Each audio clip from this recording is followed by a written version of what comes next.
Hi, everybody. Welcome along to another Apply Chat healthcare webinar. I'm so excited that you can all join us today. And we've got a good one in store for you. We're going to be talking about our work with our clients last year and what that means for you this year. We really want to bring our expertise as an agency into your present so that you can make 2023 the most productive, the most successful year in your nurse recruitment. And before we get started, I'd love to connect with you all a little bit and find out where everybody is joining from. So please put in the chat, let us know where in the world are you. I know that we've got viewers in the UK, we've got viewers in Canada and across the States, and it'd be great to know what city or state are you joining from. It always amazes me how many people that you can reach these days and how many countries can go into one space and connect. And if you're in the mood for networking, why not put your LinkedIn link in the chat as well, and you can make some new connections in the healthcare recruiting space. We're in a very challenging area and it's a challenging time. So I found that for me particularly, meeting other business owners, other recruiters, other decision makers has been a major help in doing that. So we'd love to know where you're from and to learn a little bit more about you. So before we jump into the webinar, our 5 stages to more RN hires after placing 251 nurses in 2022. I'm going to hand it over to Patrick, who is with us, and he is going to talk a little bit more about what we do and what sort of change we make. So Patrick, I'm going to pass it over to you, and then Patrick will pass it back, and we'll start the webinar. That sounds good. Thanks, Adam. Hi, everybody. Well, Adam, you mentioned the problem, and we know there are about 3 million RNs in the USA and about 200,000 RN vacancies every year. And in Canada, that's about 300,000 RNs at work and a need for another 60,000 more. So, and filling vacancies with travel nurses costs $130,000 per RN per year, and that's simply not sustainable, obviously, for any healthcare organization. An added challenge is that most nurses are not actively looking for a new job or checking the job boards for new opportunities. So employers really need to go beyond talking to job hunters and get in front of the right people. Otherwise, you'll keep bleeding money from travel nurses, your staff nurses will burn out, and your patients will be impacted. So at ApplyChat Healthcare, we're helping our clients reduce agency fees and boost nurse headcount with a 3-step solution, which includes sourcing passive candidates from outside of the job boards, screening every candidate to ensure they're qualified for our clients, and following up with every candidate to keep them engaged and excited about the opportunity. Now, as our webinar title points out, last year we placed 251 nurses in 24 states in the US and Canadian provinces. For example, we've helped Overlake Hospital in Bellevue, Washington hire 27 permanent RNs so far, and that would cost over $4.5 million annually to fill with travel nurses. So I invite everyone to visit my online business card. I'll put the link in the chat and it's on the screen, and you can find out more about how we do this, and you can also access all of our free resources there as well. Thanks. Great. Thank you so much, Patrick. And be sure to connect with Patrick if you're interested in that. So jumping into it, as I said, our motivation for sharing this is because in this space, there exists the providers of healthcare, which is most of our viewers. And then you have the providers of service, which would be travel agencies or RPOs or recruitment advertising agencies, job boards, everything that comes in as a vendor and helps you make more RN hires. And we want to give you the insight from that side of the fence so that you can prosper more this year. And often there's more efficiencies on the agency side. They're often smaller organizations. It's easier to make changes. And because I think last year we worked in some way with 49 different clients, we're able to give you an insight and a perspective that is much broader than your region or the area that you're focused on. And the reason I think this is important because it's a really tough time out there. So we went through COVID. The nursing shortage didn't get any easier. Went through that kind of post-COVID transition in 21, 22 to where we are now, where spending was still up, stimulus money was coming through from the government, and a lot of organizations were able to throw that government funding at nurse recruitment until where we are now, where people are afraid of a recession. A lot of our clients are having their recruitment budgets cut, and it's a tricky time. And you can see here that hospitals are cutting jobs. So Kaiser Permanente closed out a net loss of nearly $4.5 billion last year. And if your healthcare organization is the average, it probably made a loss in 2022 as well. So I think this is something that we feel the effects of in healthcare recruitment. If you think of a river and a raft, we're often the raft that gets pushed about and gets blown down the river and is having to adapt to changes in the system without being able to affect them much. You can see here that profitability of hospital systems is down. And I think it's important for us to recognize that we cannot really control a hospital's profitability. And once we recognize that, we can better focus on what we can control, which is our recruitment process, how we do things, how we make them better. So I want the message for this year to be, don't redo dysfunctional. If things have been tough the past year or two, it's important to use that pain as a growing experience to do things better next time. If you just do the same thing that didn't work last year, you're going to be broken this year. And sometimes things have to be broken to be reborn stronger and better.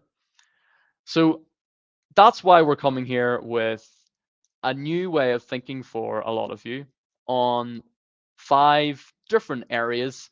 And I really want you to come with this with an open mind and to reflect on what you can do in your organization to implement these 5 steps. So we made a document for our clients that outlined our steps, and I'll quickly highlight them now. And at the end, if you stay to the end, we'll share this document with you. So from our perspective and the work that we do for our clients, there are 5 crucial stages. The first is the candidate's application. How do you get them to apply? The second is how do you get them to respond once they've applied? The third is how do you get your managers to actually book an interview and do the interview and move it forward in a productive way? Number 4, how do you get them to show up to the interview? It's a pain, especially if you're doing CNAs, that, and we've spoken to some organizations that most people who book an interview don't even show up. That's how difficult things are. So how do you actually get them to attend that interview? And then once you've offered them a position, how do you get them to accept the offer? We've had some experiences where over half of the offers made are rejected by the candidates. And at that stage, so much work's been done, it's a waste to not have everything on point, 100% effective for providing that offer or negotiating with that candidate. So this is our outline, and I'm going to talk through each one in turn. The first one, in many ways, is the most important. It's the top of the funnel in marketing speak, and that essentially means that your application process is shaped like a funnel where you have most people come in at the start on the top, and then some drop out, some book an interview, some aren't qualified, and then at the bottom of the funnel you have the hires, and it's a more narrow pool than at the start. So filling your candidate pipeline consistently over time is crucial, and whenever you have your meetings, I encourage you to separate them into these different chunks. The first one, how many candidates did we get this week? How many candidates did we get last week, last month, and how does it compare? And for us, we've pinpointed 3 simple ways to think about your job advertising. The first one is the offer. So, what do you, as an organization, bring to the table for a nurse who's looking for a new job? And what does your job bring to the table that would be better than their current one? That is something that needs to be changed institutionally. It could be the pay rate, it could be the benefits package, it could be your prestige as an organization. The second one are your ads. What do you say in your job ads? Where do you put your job ads? How do you promote your job ads with different vendors? And then the third is the audience. So, how narrow is the specialty that you're recruiting for? How tight is the market? And where are candidates seeing those ads? Is it on a billboard while they're zooming down the motorway, or is it on a mobile phone while they're kicked back on the sofa? I want to share an example of a client we work with. They're called Thrive Skilled Pediatric Care, and they're a home care provider. And they made 84 RN LPN hires with us last year. And the key thing to note about Thrive, and they'll be the first to admit it, is their main selling point isn't what people jump to first, like pay. It's the culture of the organization and the service they provide, and how the nurses are able to relate to each other and their employer and the employer brand. And this as an offer, being proud of that offer is very useful and key to their message, because they're able to attract exactly the type of nurse who would prioritize culture over pay. And in doing so, they've got a stronger offer because of it. So, whenever it comes to your offer, it's important to think about, what do you bring to the table? Sometimes, if we ask recruiters this question, they're left scratching their heads and they don't know. If you can't name 3 reasons why a happily employed nurse would quit their job and come to work for you, that's something that you need to fix. And it has to be specific, and it has to be something that will resonate and be important to nurses out there. What do you bring to the table? So, amongst our clients, there's so many different things. It could be, we pay $60 an hour, and that's 20% over our market average, or we don't ask nurses to work every other weekend, it's only once every couple of months. It can be anything as long as it's better, and your organization does have an offer, even if you haven't discovered it yet, because you have nurses working there and you're still around in this difficult market. So it's about putting your heads together and having a brainstorming session within the recruitment team to think about, why have people said they applied to us? Why have people said that they wanted to be hired? And then also asking your candidates, well, what is the reason that you applied? So whenever you get onto the phone with that nurse, first question, really curious to know, what made you interested in applying to the job? If you can note down those reasons, then you're not just making it up, you're actually taking it from their mouths and then simply repeating it. From the horse's mouth, that was the the saying that I wanted to get there. So whenever it comes to offer, the final thing to think about is, your offer doesn't exist in a vacuum. If you're in Toronto, it's not really a major selling point to say, work in this exciting city, work in Toronto if you're recruiting locally because everyone else is in Toronto. It's all relative.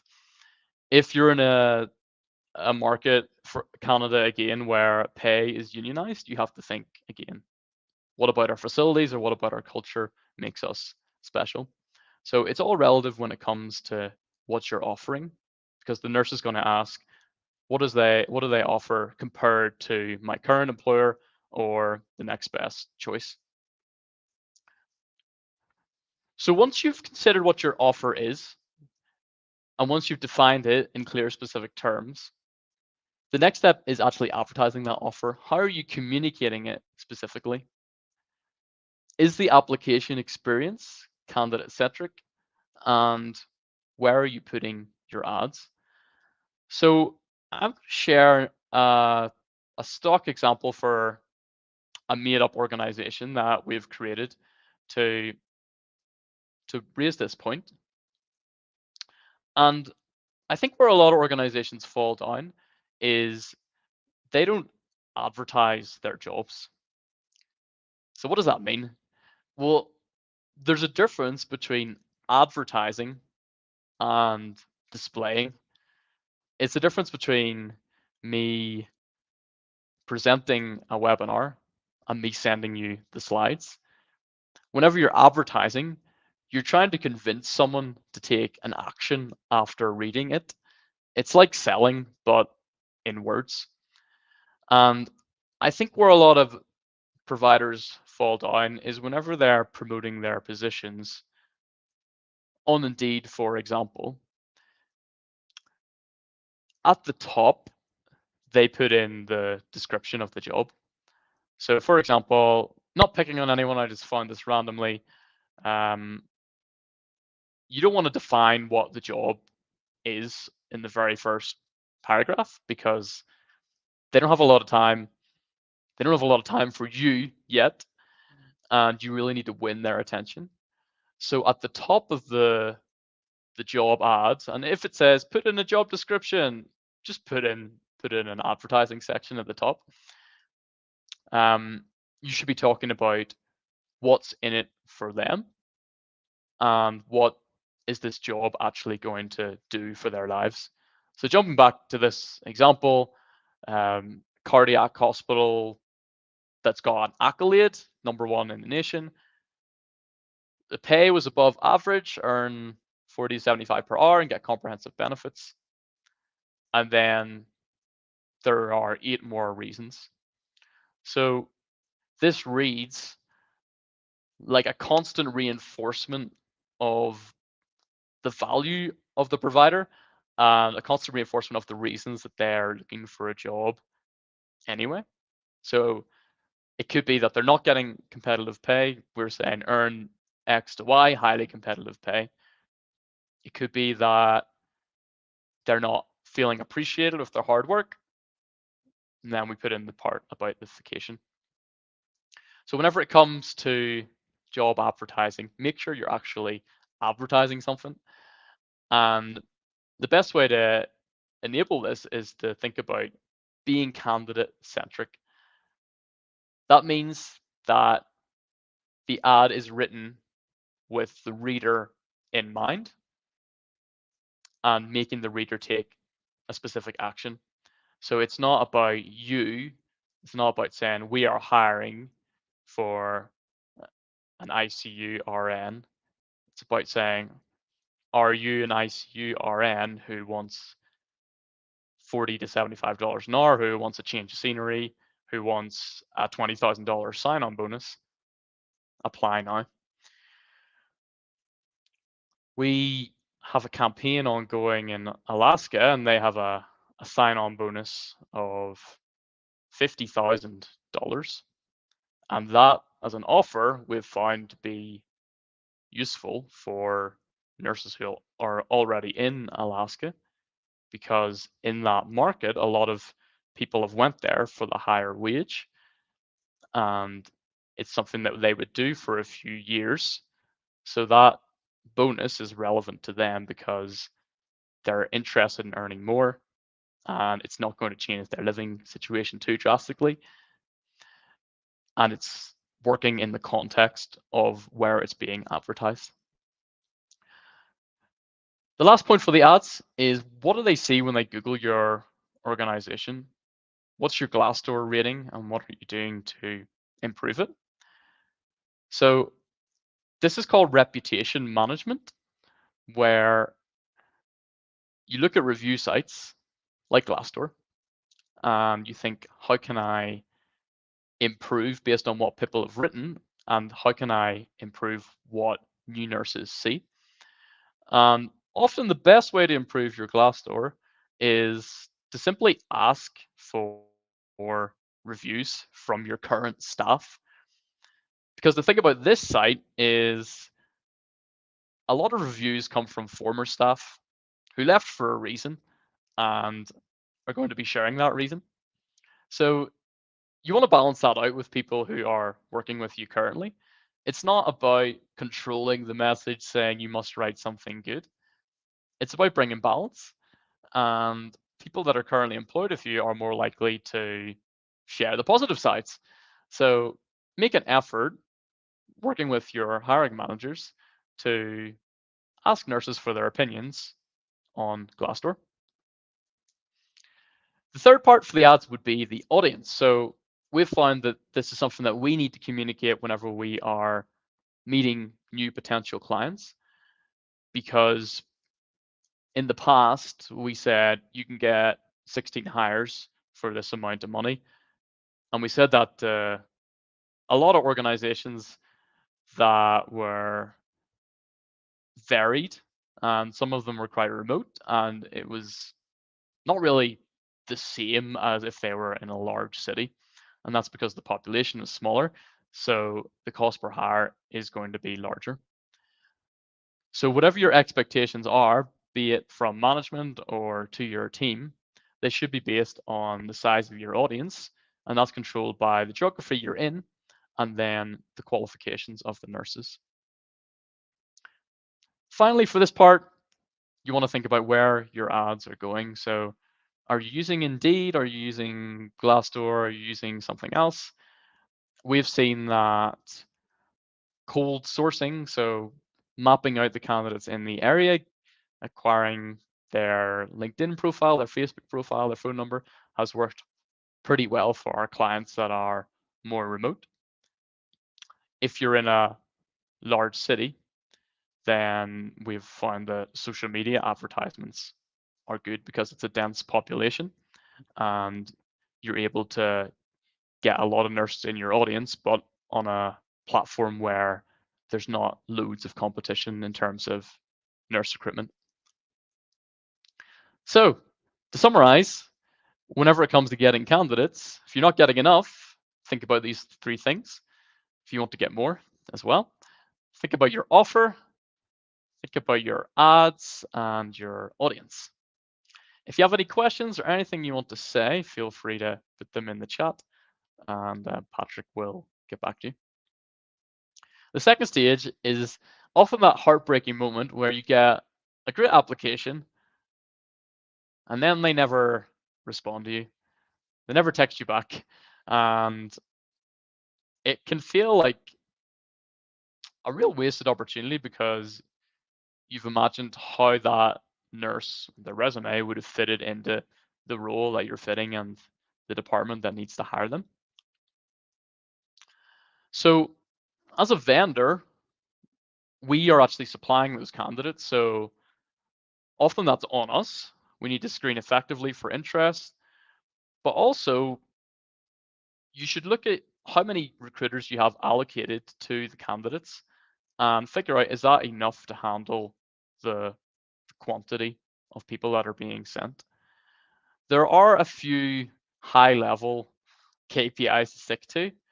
And I was on a call with about 40 other staffing agency owners yesterday, and one of the points was, how do we get our clients to respond to the candidates that we submit with more speed? We advise our clients very strongly to engage everyone when they apply through a phone call, a text, and an email. phone call, a text, and an email. And we've found that phone calls are the best, and then texts, and then emails. But if you're not doing all three, I think a good question to be, why are you not doing all three? If it's possible to have this wide coverage and nurse recruitment is a priority, then you might want to look back on your recruiters. Can your recruiters handle the quantity? Are you being allocated sufficient resources to cover all the candidates submitted? We also advise, where possible, to reach out on 4 occasions. So that's not call them 4 times consecutively and then leave. That would be spread across a week, just so you make sure that you're able to catch everybody that's interested. After 4 occasions, we've found that it's best to put them onto a more automated outreach where you can use an email software, you can use your ATS to send them content over a long period of time. So the next point I'm going to move on to would be submissions getting booked for a hiring manager interview. At this point, though, I'm going to bring in Patrick, who has a bit of insight from some of our networking discussions we've been hosting. Sure. Yeah. So just yesterday, we had the second call of our new healthcare recruitment leaders exchange. And this is a new network. We have about 50 director and higher level talent acquisition and HR leaders signed up on that network. And we're going to have monthly calls. And we did have just our second call yesterday. And it was interesting on this point because they did spend some time talking about the relationship between talent acquisition and hiring managers and how important that is. And just as a couple of examples that they mentioned, for example, before talent acquisition does a whole bunch of work on this, is this a real posting for external candidates, or is the manager likely to end up hiring in-house? So if you have an effective relationship, you can maybe understand that better before you launch into doing a bunch of work on that requisition. And then another example was, do we already have finance approval in place to fill this, or are we going to do a bunch of work and then find out we have to put a hold on it? Those were just a couple of examples of the importance of that talent acquisition and hiring manager relationship. I'll also share that we had a recent webinar on this topic, and you can view that and all of our past webinars in the link I shared earlier. And I'm also going to pop into the chat the link to sign up for the healthcare recruitment leaders exchange. So if anyone on the call or any of your colleagues might fit for this, director and higher level in talent acquisition, feel free to check it out. All right, thank you. Yeah, we'd love to see you there. And as Patrick said, we've put out the content on this in terms of the relationship to hiring managers. We have a webinar. I think we have a newsletter as well. Yep, that's true. Yeah. Okay. Yeah. So no excuses to get this one wrong, because we've shared how to do it, and it wasn't just coming from us; it was coming from a real expert in that area. Yeah, and that's right. What I got most from it was there needs to be an equal relationship between recruiters and hiring managers. I think where the breakdown occurred in some of our experiences last year was hiring managers were often said to be not prioritizing the applications, and the reason was because they have 100 other things to do, managing a busy department, and for that reason recruitment wasn't a priority. I think in this instance, personally, the word priority isn't very helpful, because nurse recruitment really is a necessity for these managers and for organizations. And it's easy for someone to say it's not a priority and then list things that are crucial to the ongoing of the department, like making sure that all the nurses are performing well, managing those nurses, and in doing so relegate the non-priority, which is interviewing candidates, to a secondary level. And I think that's a little bit harmful. I'm not saying that the other tasks aren't important, because they definitely are, but nurse recruitment is extremely important. So how do you get around that? Because it's hard to argue with a nurse hiring manager, especially when a lot of the managers are senior people. They've been doing this 15, 20 years, and a lot of boots on the ground recruiters are more junior, uh, in the role for 1 to 5 years, for example, and then people move up to management positions. So as the leader in the department, it is kind of your responsibility to provide your team with the support they need on this. And on our webinar, we heard that to foster a positive equal relationship, a service level agreement that says, here's when you're expected to respond to the candidates, here's the method, here's how you let us know when interviews are available to be booked.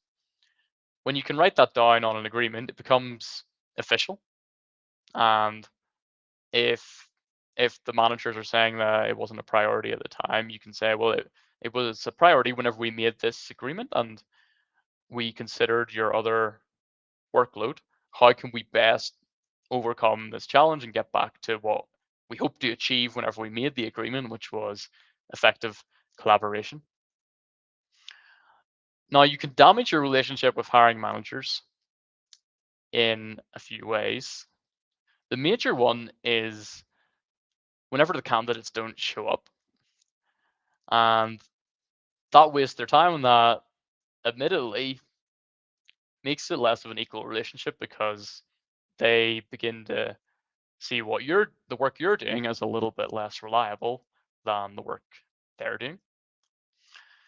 So you have to present what your organization offers to the candidate on the phone as a recruiter in an attractive way. It shouldn't just be a 10-point screening call. It should be a conversation where you're discovering what they want, and you're presenting something at your organization that will give them that. You're asking them questions about their history and qualifications, and you're actively listening and responding to them. So if they said, I'm originally from California, but I moved to New York to live with my husband. That's why there's a little gap in my resume, and I've been here 2 years and I was in California 2 years. Whenever they open up like that, don't just say, okay, cool, and move on to the next question, because they're giving you a golden opportunity to form a connection and to relate to the nurse. And if you can talk to them about their personal life, or you can mention the benefits of living in New York versus California, then they'll start to like you more. And if someone likes you more, then they're less likely to let you down. Not always, but in this instance, yes.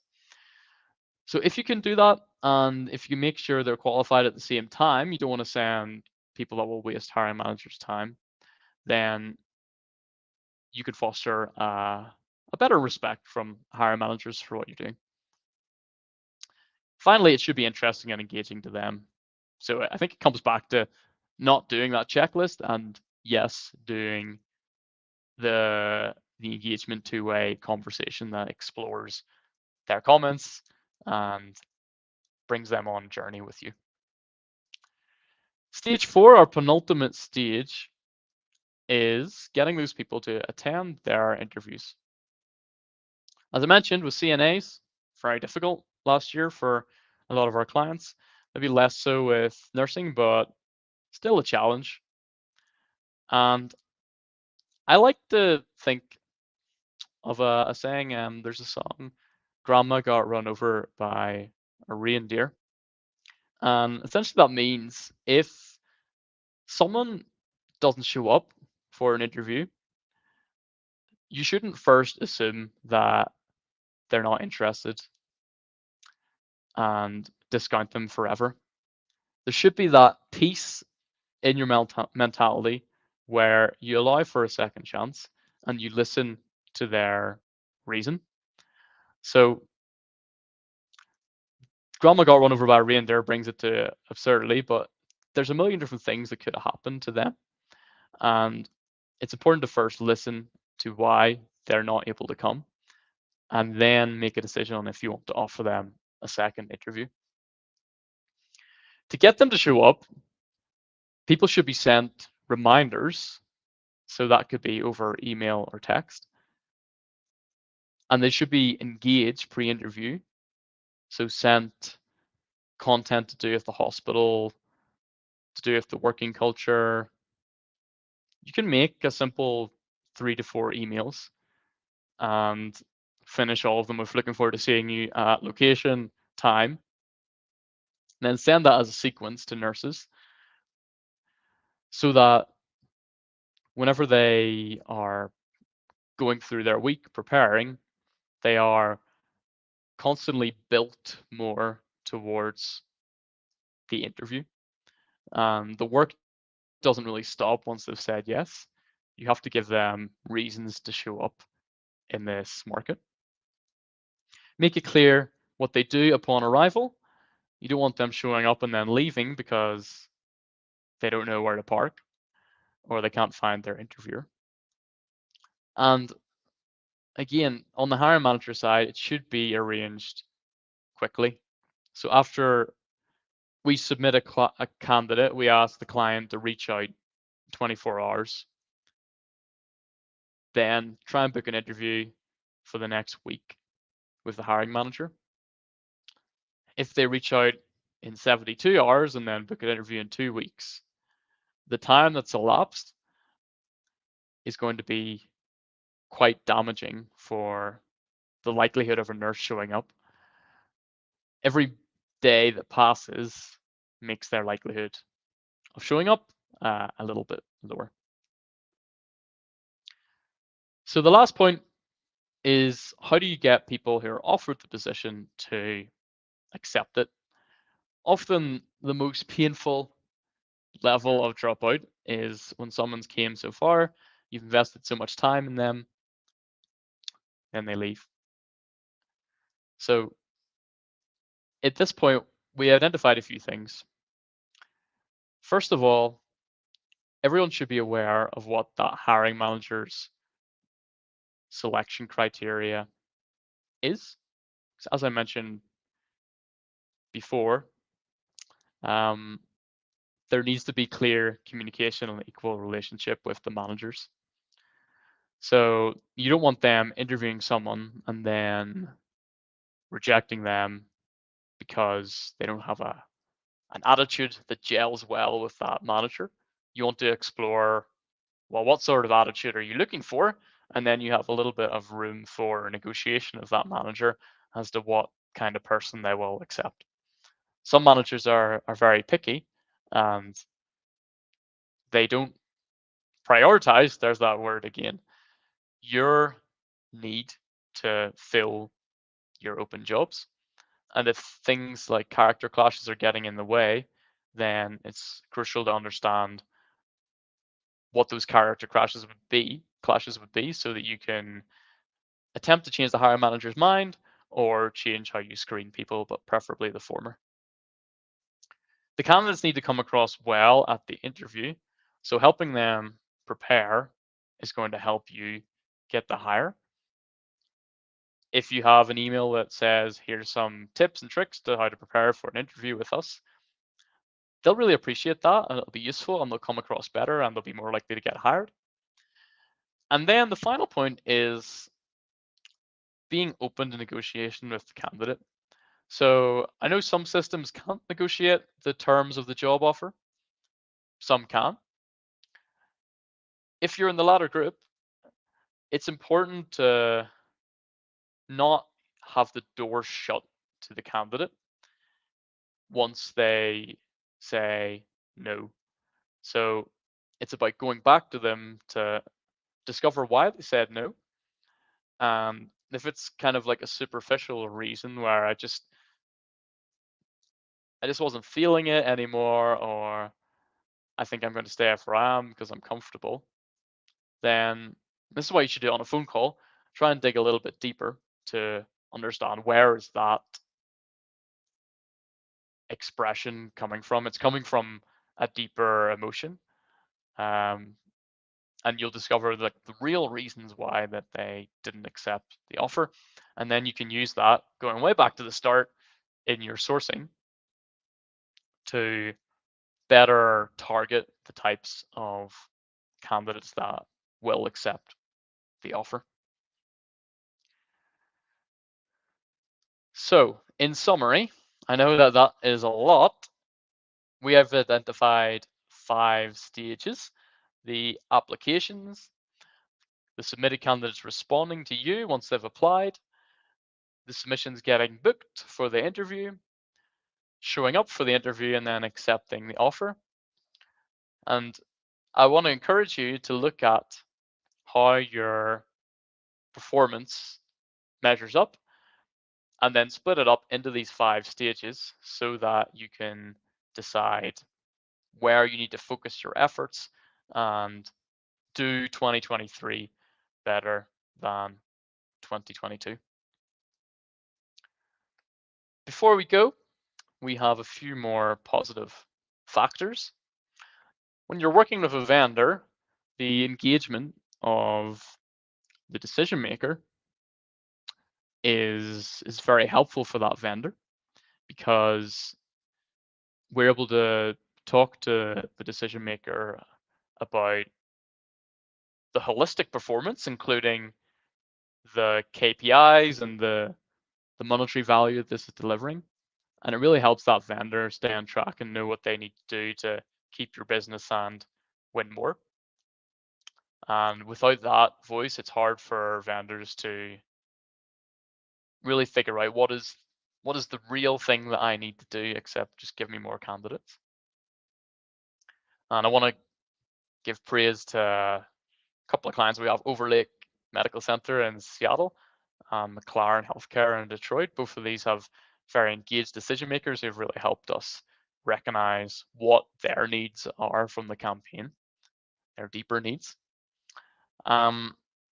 Recognizing the investment and value of each candidate and importance of following up is a useful strategy to get your recruiters or hiring managers more engaged and working more rapidly after you receive a candidate. If you're able to say, this is what we spent on our job ads per channel, and this is what the cost per candidate is, then that application has a monetary value to them that pushes them to take action.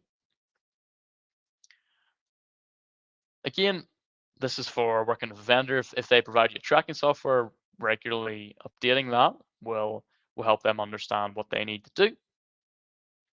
And then honesty and transparency all around regarding campaign performance and required improvements. Being very upfront and saying, this isn't good enough, this is what it needs to be better, will help all parties understand what they need to do. And one for us really is trust. So whenever you engage a vendor, remember why you engage them. And if they give you advice, trust them to know how to implement their system. The final point here would be both parties should share their own insights into the market and take them on board. So when working with vendors, you're working with someone that has a broad perspective, and they probably work with organizations very similar to you. So take their advice on board and share your own insights into your organization to help them be better advised too. So what we would like to do now is move the discussion onto Zoom. Patrick's going to share the link. If anybody has any questions for us or wants to engage in any discussion, then feel free to join the Zoom link, and we can follow up in there, tell you more about what we do or learn more about what you do, or simply get to know one another. Yeah, Adam, and just before we do that, I'd love to let people know our next webinar, and we host these every 2 or 3 weeks. Our next webinar will be on March 1st at 1 p.m. Eastern Time. And with International Women's Day coming up, our colleagues Rachel and Ryan at Direct Shifts were interested in having a conversation about women in healthcare and how we can think about supporting women who work in healthcare and addressing and identifying, recognizing all the different roles women play in life at work and at home, and how those roles interact and affect each other, and how think about ways we can support them. So we'll be doing that on March 1st at 1 Eastern. And if you go to the same link I posted earlier, which is my online business card, applechathealthcare.com/Patrick, you'll be able to find the link to find out about all of our upcoming webinars and past webinars as well. And I also shared in the chat the Zoom link that we're going to move into as soon as we conclude this call. So hope to see you there. Yeah, great. Thank you, Great. everybody, for joining. And we will see you in the Zoom if you'd like to join. Thanks, everyone. Thanks, Adam. Thank you.